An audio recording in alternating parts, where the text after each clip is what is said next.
Olá pessoal, seja muito bem-vindo ao nosso segundo Lidercast. Estamos muito felizes por você estar aqui. Aproveitando a oportunidade, eu queria falar um pouco do que é o Lidercast, né? É um bate-papo a respeito de liderança cristã com o intuito de compartilhar conhecimento com as pessoas, né? Talvez você hoje esteja já exercendo alguma função na igreja, algum ministério, ou talvez você deseje, almeje, né, essa área dentro da liderança cristã. Então eu queria te incentivar a estar conosco, compartilhando dúvidas, compartilhando perguntas, sugestão de temas, para nós podermos trabalhar aqui e estar lhe ajudando nesse momento também, tá certo? E eu gostaria de passar a palavra para o Samuel, né? Fala pessoal, tudo bem? Aqui Samuel de Paula mais uma vez. Quero desde já agradecer você que está aí com a gente ao vivo. Lembrando que toda quinta-feira nós estamos aqui no nosso Lidercast para discutir e conversar nesse bate-papo aqui com meu amigo Rafael Damasceno sobre liderança cristã e mais uma vez reforçando que você pode nos ajudar e participar com a gente, deixando as suas dúvidas, suas perguntas, sugestões de tema. Quanto mais tema for sugerido, melhor vai ser o nosso bate-papo e melhor vai ser o nosso trabalho de auxiliar você. Porque quando você nos dá o tema, nos dá uma dúvida, nos dá uma pergunta, nós podemos estar lhe auxiliando nisso. Então, nosso trabalho vai ser direcionado para lhe auxiliar na medida que você nos der perguntas, se nos der alguma dúvida, ok? Pronto, e a primeira pergunta, Samuel, que eu gostaria de lhe fazer nesse momento era: como descobrir o nosso propósito? Como descobrir o nosso propósito? Eu acho que é uma dúvida pertinente da maioria das pessoas. E as pessoas erram, por quê? Porque elas buscam descobrir o seu propósito no canto errado. Às vezes eu quero descobrir meu propósito a partir de mim mesmo. A partir de mim mesmo eu não consigo descobrir meu propósito. Eu preciso, então, entender a origem do meu propósito. De onde vem o meu propósito? Quem colocou esse propósito em mim? Por exemplo, quando eu compro um celular, eu não posso dizer para o celular que ele vai ser um ar-condicionado. Eu não defino as funções desse celular. Eu comprei ele é meu, mas eu não defino. Eu não defino dizendo que ele vai ser um ar-condicionado ou ele vai ser um carro. Não. Quem é que define? Quem que fabricou.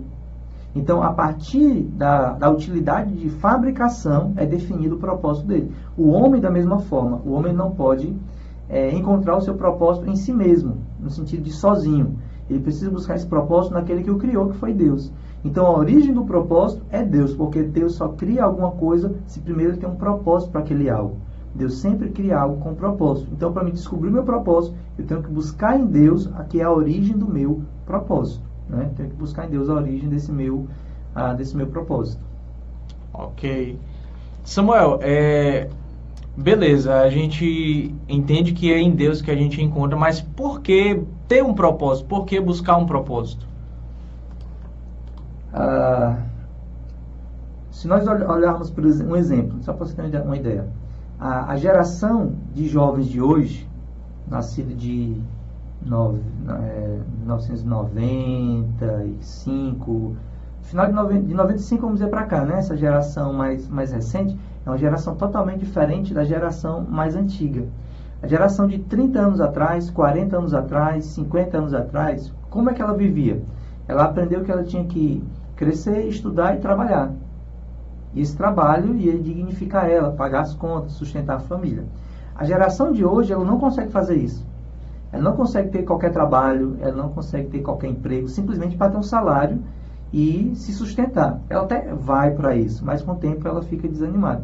Por exemplo, é só você observar as profissões. Quais eram as profissões? Padeiro, pedreiro, carpinteiro. Quais as profissões de hoje? YouTuber, influenciador digital, a pessoa que trabalha com animais, para cuidar de animais, para cuidar de crianças carentes, para cuidar de moradores de rua, né, de auxiliar em algo para aquelas pessoas. Esses jovens de hoje, diferente dos de 40 anos atrás, eles não apenas querem trabalhar, eles querem um propósito para trabalhar. Então, a importância do propósito é a minha motivação. Essa geração de hoje busca uma motivação para a vida dela, né? Por que eu vivo, né? Qual é a minha contribuição para esse mundo? Aí você vê o jovem brigando pelo ambiente, pelos animais, enfim, por tantas coisas que os jovens hoje brigam, lutam, que há 50 anos atrás os jovens não pensavam nisso. O que é isso? é pensar, o que é que eu posso fazer para contribuir com a sociedade? Então, o propósito é a minha motivação. Se eu caminho sem um propósito, eu, na verdade, nem caminho. Porque a minha vida não vai ter sentido. Eu vou caminhar, mas eu vou parar uma hora e vou dizer, para onde é que eu estou indo? O que é que eu estou fazendo da minha vida? É o que as pessoas chamam de crise da meia-idade. Crise dos 30 anos, crise dos 40 anos, crise dos 50 anos. O cara vai ter uma hora que vai ter uma crise, ele vai parar e dizer, puxa vida, o que é que eu estou fazendo na minha vida? Estou casado, eu tenho um filho, beleza, mas... Então, o propósito, ele é a definição plena do porquê eu existo. Por isso que ele é tão importante. Show, gostei. Muito bacana, muito bacana. Beleza. Samuel, mas além do mais, né, além de saber a importância e de como descobrir esse propósito, o que é que você teria a nos falar a respeito de propósito? Alguma ideia aí? Falando de como descobrir o propósito, né? Na verdade, as pessoas às vezes, eu preciso de um propósito de vida e tal, mas como descobrir esse propósito? Então, esse propósito ele vai ter algumas características que me auxiliam a descobrir o que é que Deus tem para a minha vida, né? O primeiro eu já falei, que eu tenho que buscar em Deus. Só que o grande problema de buscar em Deus a origem do meu propósito é que depois do pecado original, que foi a queda do homem, houve o distanciamento entre Deus e o homem. Então, o homem está distante de Deus. Então, como é que eu vou buscar em Deus o propósito se eu estou distante de Deus? Então, o fundamento de descobrir o propósito é reconciliar-me com Deus. Voltar a ter o acesso a Deus. Voltar a buscar a Deus, a ter comunhão. Foi por isso que Jesus morreu na cruz do Calvário. Para perdoar os nossos pecados, restaurar o homem a sua origem, que era comunhão com Deus. Esse homem nascido de novo, esse homem perdoado, esse homem em comunhão com Deus, consegue, a partir dessa comunhão, descobrir o seu propósito, ou buscar o seu propósito. Então, a primeira coisa para descobrir o propósito é a restauração da comunhão com Deus, porque somente Deus tem para dizer a mim qual é o meu propósito. A outra característica do propósito está relacionado por exemplo, às minhas habilidades, né? O que é que eu sei fazer? Né? Não necessariamente o que eu sei fazer hoje está plenamente ligado ao meu propósito final. Eu sempre digo que o meu propósito é um processo. O meu propósito de vida pleno, muitas vezes, não é vivenciado e entendido no começo. Mas durante a caminhada eu vou conseguir enxergar qual é a plenitude do meu propósito. Então, como eu não entendo a plenitude do meu propósito hoje, talvez as minhas habilidades ainda não sejam hoje as que eu precise para o meu propósito. Por exemplo, hoje eu sou pastor. Eu converso com as pessoas, eu discipulo, eu prego, eu ensino. Mas essas habilidades eu não tinha há 20 anos atrás. Eu já estava na igreja caminhando, mas eu não falava em público, eu não pregava, eu não ensinava, eu não discipulava, nada disso. Pelo contrário, eu não fazia nada disso e nunca pensava em fazer nada disso. Então, as minhas habilidades naquele momento não necessariamente estavam ligadas diretamente, não estavam sendo exercidas diretamente com o propósito. Eu não tinha essas habilidades, eu tinha outras habilidades e comecei a caminhar. Durante a minha caminhada de vida, buscando em Deus o meu propósito, foi sendo adquirido novas habilidades relacionadas diretamente ao meu propósito pleno. Só que as habilidades que eu tinha antes também me ajudaram. Algumas, por exemplo, eu tocava, eu era músico. Hoje eu não toco mais na igreja, só quando precisa. Aquela habilidade, ela foi colocada de lado, mas foi ela que me iniciou. Foi ela que me levou ao ministério, foi ela que me levou à liderança, foi ela que me levou a estar diariamente na igreja trabalhando com as coisas de Deus. Então, essa habilidade inicial me levou a caminhar mais forte no propósito. Não necessariamente ela foi usada para o meu propósito definitivo. Durante minha caminhada em rumo ao propósito definitivo, eu tive que adquirir novas habilidades, novos conhecimentos, evoluir e crescer. Né? Aí já entra até outra necessidade. Eu preciso entender que entre o dia que eu nasci de novo e o dia que eu descobri o meu propósito pleno, existe um tempo de preparação. Que é justamente, eu acabei de falar que eu não tinha as habilidades que eu tenho hoje.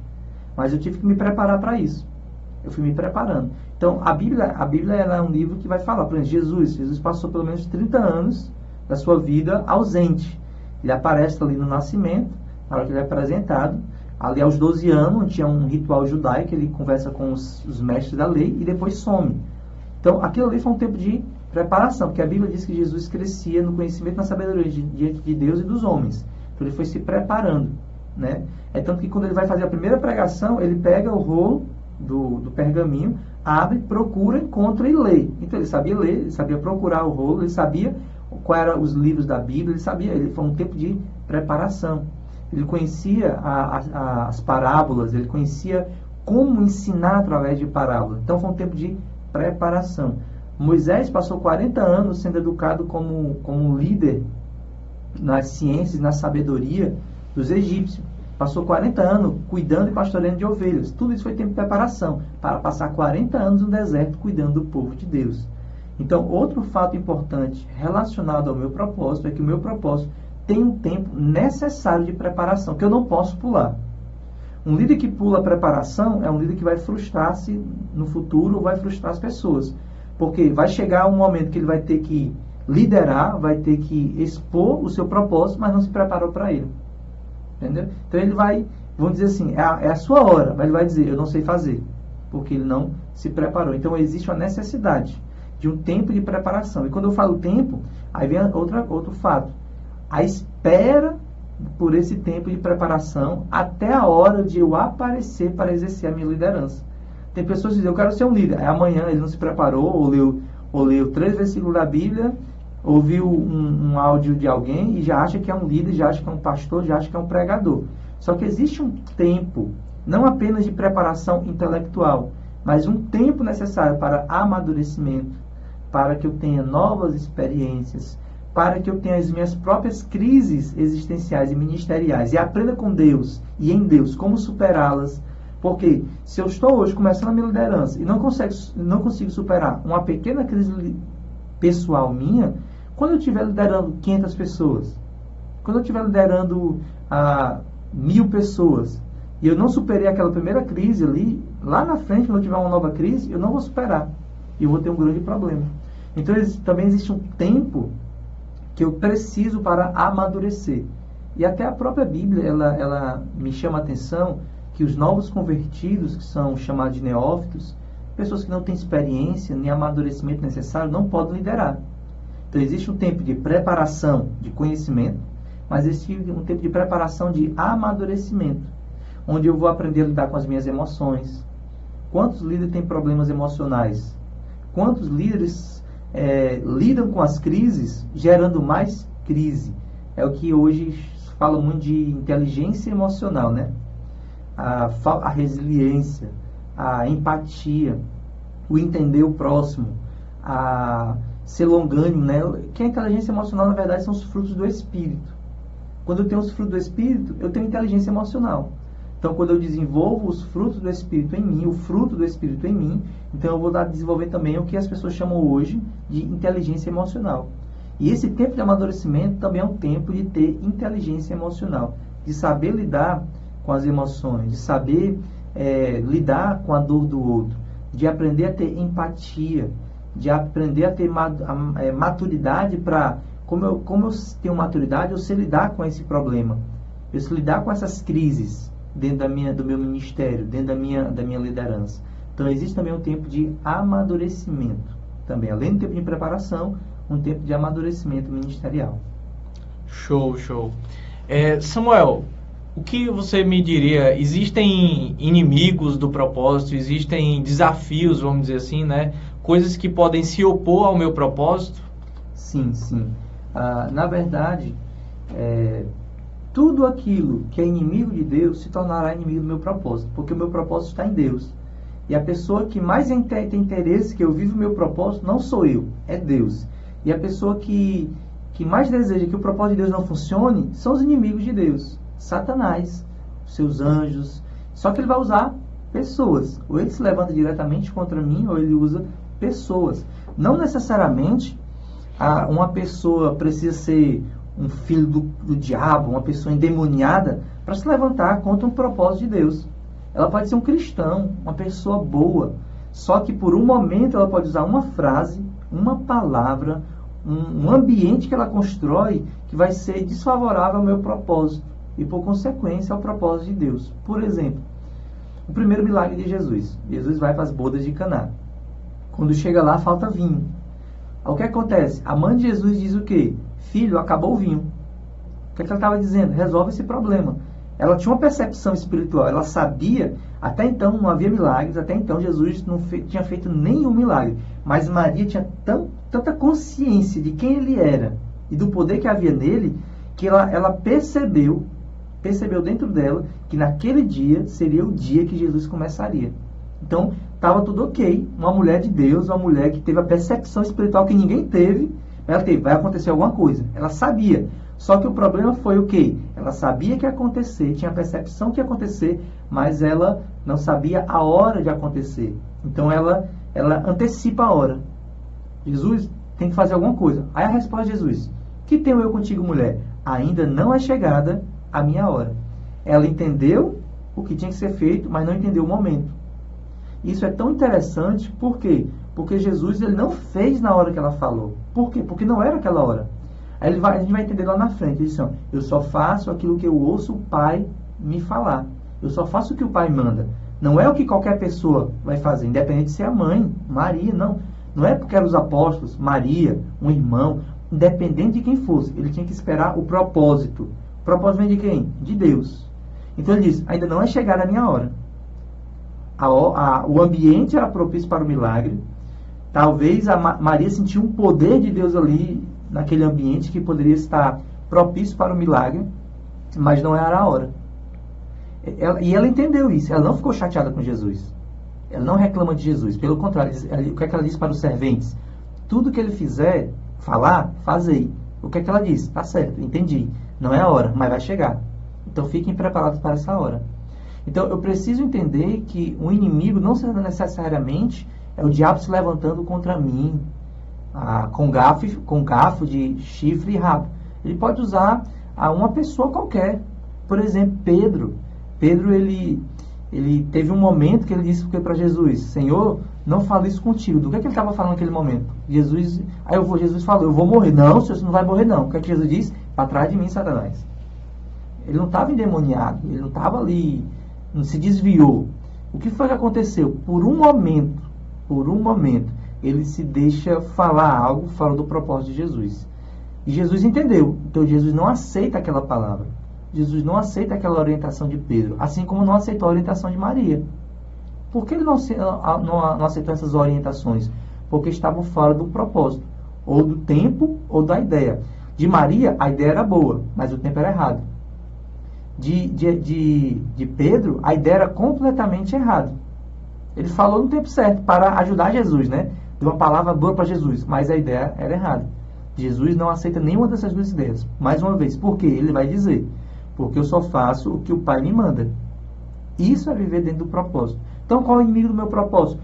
Tudo aquilo que é inimigo de Deus e que me tenta me distanciar da vontade de Deus. O que são os inimigos do meu propósito? Tudo que me tenta afastar desse propósito. Sejam pessoas, situações, fatos, qualquer coisa, qualquer ambiente, qualquer palavra que falada e que possa me levar para fora do propósito, se torna inimigo do propósito. Então, o primeiro inimigo do propósito é justamente esses ambientes, palavras ou pessoas que vão destonar do propósito de Deus. Outro inimigo do propósito, e um grande inimigo, sou eu mesmo. Eu posso me tornar inimigo do propósito quando? Em vários momentos, mas pelo menos eu posso me tornar inimigo do propósito quando eu desisto desse propósito. Eu me tornei inimigo do propósito. Você vê Jonas capítulo 1, você vai ver lá Deus falando, Jonas, levanta-te e vai para a grande cidade de Nínive. A Bíblia diz, e Jonas se dispôs, entretanto, para fugir.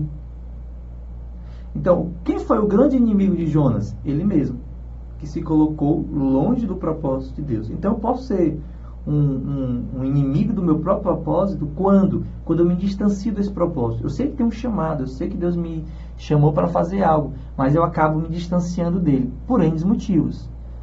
Quantas pessoas estão hoje se distanciando do propósito? Por quê? Porque tem desculpas para dar, porque eu não vou porque eu sofri no meu propósito, alguém me perseguiu, alguém me magoou, alguém me feriu, e isso faz a pessoa se distanciar do propósito. Então, o inimigo do propósito nesse sentido é a minha percepção do que está acontecendo. O Rafael se levantou contra mim. Ok. Se eu aceitar isso plenamente, eu paro. Mas se eu entendo que dentro do propósito eu vou ter pessoas contrárias, situações contrárias, tempo contrário, mesmo que você for contrário a mim, eu vou continuar. Jesus teve pessoas contrárias perto dele, da família, perto dele amigos, perto deles mestres da lei, pessoas intelectuais, perto no sentido de conhecimento. Então, ele teve todo um percurso de vida ministerial enfrentando desafios, lutas, pessoas e situações de oposição. Mas em nenhum momento ele culpou ninguém, deu desculpa nem parou. Pela a consciência plena do meu propósito. Então, qual é o meu grande inimigo? Quando eu me levanto contra o meu próprio propósito. Isso eu posso fazer simplesmente dizendo, eu não quero viver isso. Segundo, eu não quero mais viver isso. Porque uma coisa eu não querer, eu não quero. Então eu já digo não desde o início, então eu nunca vivi. Outra coisa eu não quero mais. Eu vivi o propósito, mas por motivos de dificuldades, lutas, perseguições, eu digo eu não quero mais. Então pode ser também um inimigo nesse sentido também, de eu parar o meu propósito. Então toda vez que eu me levanto contra mim mesmo, nesse sentido eu sou inimigo do propósito. Ou simplesmente quando eu tenho um propósito, mas digo não para esse propósito. Como eu digo não? Eu posso dizer não para esse propósito dizendo sim para o pecado. Todas as vezes que o pecado é uma realidade para mim, eu estou dizendo não para o meu propósito e me tornando o inimigo do meu propósito. A gente lembra, por exemplo, de Saul. Saul foi ungido como rei sobre Israel. Só que ele cometeu um pecado, desobedeceu a Deus, fez o que não era devido. Então o pecado dele foi praticado por ele mesmo, uma desobediência dele mesmo. Aí é interessante que ele fez um sacrifício que ele não poderia fazer. Aí até Samuel disse, mas não é melhor obedecer do que sacrificar? Aí ele vai dizer assim, Samuel diz assim, por que você fez isso? Ele vai dizer, não, é porque o povo estava se distanciando, eu vi que as pessoas estavam indo embora, eu senti que ia perder a batalha, então eu tive que fazer isso. Então ele cometeu um erro dentro do propósito pela percepção das coisas que estavam acontecendo ao redor dele, não pelo propósito. Ele agiu impulsionado por pessoas, não impulsionado pelo propósito. Se ele estivesse vivendo dentro do propósito, sabendo plenamente do propósito, ele ia ver as pessoas indo embora, as pessoas desconfiando, mas ele permaneceria fiel a Deus e ao propósito. A consequência, Deus aceitaria ele e colocaria ele em evidência sobre o reinado de Israel e colocaria ele para vencer os inimigos. Só que foi o que ele fez? Viu as dificuldades, viu o ambiente negativo e desobedeceu a Deus. E o pecado dele foi contra o propósito de Deus. Por isso ele perde o trono, por isso ele perde tudo. Por isso ele fica, na verdade, louco. Depois a gente vai ver a história que ele fica louco, fica possesso de espíritos imundos. Porque o pecado dele, na verdade, todo o pecado, ele vai me distanciar do meu propósito. Todo pecado praticado me mantém longe daquilo que Deus quer para a minha vida. Então, um inimigo do meu propósito são os pecados que eu posso estar praticando ou vivenciando. Samuel, acho que uma pergunta que a gente poderia abordar aqui também é como a gente, uma vez que eu descobri o meu propósito, como se manter dentro dele, né? Show de bola. Como me manter dentro do meu propósito? Só que, deixa eu dar aqui uma alusão aqui, o pessoal que está aqui no Facebook. Hoje a gente não fez no YouTube, pessoal. Nossa transmissão é pelo YouTube. Só que nós tivemos uns problemas técnicos, não conseguimos. Tivemos que mudar aí para aqui para o Facebook. Então, pessoal do Facebook, Deus abençoe vocês. Abençoe aqui o Paulo César, está aqui o Arley, a Alexandra, a Liviane. Deus abençoe Liviane. O Evilásio Pinheiro, vou dando aqui boa noite, pastor. Já é de noite. Deus abençoe, paz do Senhor para vocês. Deus abençoe vocês. Obrigado por estar nos acompanhando aqui no Facebook. No nosso Lidercast, que é o nosso bate-papo sobre liderança. A pergunta, Rafael? É como, uma vez que eu descobri o meu propósito, como se manter dentro dele, né? Como me manter dentro do meu propósito? Já que nós vamos ter inimigos do propósito, vamos ter dificuldades, como me manter? Primeiro, quando eu tenho a consciência plena do meu propósito. Se eu tenho uma consciência plena do meu propósito, uma visão nítida, clara do que Deus quer para mim, nada nem ninguém vai me fazer parar. Posso ter lutas, dificuldades, momentos que eu vou estar ali, quem sabe, ali preocupado, mas não vou parar. Uma coisa é eu estar preocupado, outra coisa é eu parar. Quando eu estou preocupado, entendo o propósito, eu descanso em Deus. Quando eu estou preocupado e não tendo propósito, o que é que eu faço? Eu paro. Aí você vai ver o exemplo disso em vários momentos da Bíblia. Paulo ele vai escrever lá em 2 Coríntios que ele levou açoites, passou por naufrágio, foi perseguido, foi apedrejado, foi tido como morto. E você vê a vida do apóstolo Paulo, uma vida de atribulação, de tribulações, uma vida de perseguições, que se a gente olhar com o olho natural, vai dizer assim, esse cara não é de Deus. Esse homem é muito perseguido, só pode estar pregando blasfêmia, só pode ser um herege, tem alguma coisa errada. Mas ele estava tão pleno dentro do propósito de Deus, tão consciente do que Deus queria para ele, que nem açoites, nem chicotadas, nem pedradas, nem perseguições, nem naufrágio, nada disso conseguiu parar o apóstolo Paulo, pela consciência plena do propósito. Então o que é que eu tenho que fazer para não parar? Ter a consciência plena do que é que Deus quer para a minha vida. Quando eu tenho essa consciência plena, eu vou até a cruz. É por isso que Cristo conseguiu ir à cruz. Pela consciência plena. Porque imagina você ver um propósito que vai lhe matar. Foi o que Jesus fez. Jesus viveu um propósito que no final era a morte. Ele sabia disso. Mas ele foi até o final por causa do propósito. A plenitude da consciência de propósito conseguiu dar força para que Jesus se mantesse fiel ao propósito. O propósito de Deus para a minha vida, ele precisa de pessoas ao meu redor para que se cumpra. A partir de mim, sim. De mim também, né? Claro. Mas ele precisa de pessoas. Pessoas, por exemplo, se você está caminhando agora no seu propósito, você precisa de alguém para lhe direcionar nesse propósito. Então, por exemplo, todo grande discípulo teve um grande mestre. E todo grande mestre também teve alguém que lhe auxiliou. Alguém que lhe desse um destino. Por exemplo, Elias e Eliseu. Eliseu recebeu a porção dobrada da unção de Elias. Mas Elias foi o cara que destravou isso nele. Foi o cara que deu destino para ele. Então, durante a nossa caminhada, Deus vai colocar ao nosso lado pessoas que vão destravar a nossa vida ministerial, o nosso propósito. Não necessariamente vai ser uma pessoa só. Já que nós somos uma nossa vida é cíclica, vivemos de ciclos, talvez Deus coloque o Rafael hoje na minha vida, e durante esse ano vai me ajudar, me auxiliar. Daqui a um ano, outra pessoa, com outro dom, com outro chamado, com outra unção, com outro conhecimento, que vai me auxiliar também e destravar algo dentro de mim para que eu viva plenamente o propósito de Deus para a minha vida.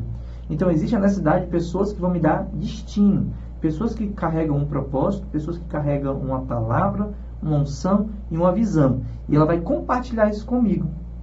E esse propósito e tudo isso compartilhado comigo vai me auxiliar naquilo que eu vou trilhar na minha vida ministerial. Então, nesse sentido, nós precisamos sim de pessoas que vão destravar o nosso destino.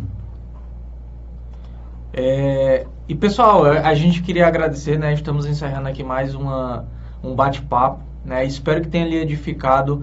O nosso objetivo, volto a frisar, é lhe ajudar, lhe auxiliar nessa jornada de desenvolvimento da liderança cristã, né? Se você tiver alguma dúvida, pode perguntar, sugerir algum tema para a gente estar trabalhando aqui também. Vai ser muito interessante trabalhar com o público, né? Com você, nos ajudando aí a preparar um material rico e consistente para estarmos passando para vocês através do nosso bate-papo. Tá ok? Eu já deixo a palavra aqui novamente com o Samuel. Muito obrigado.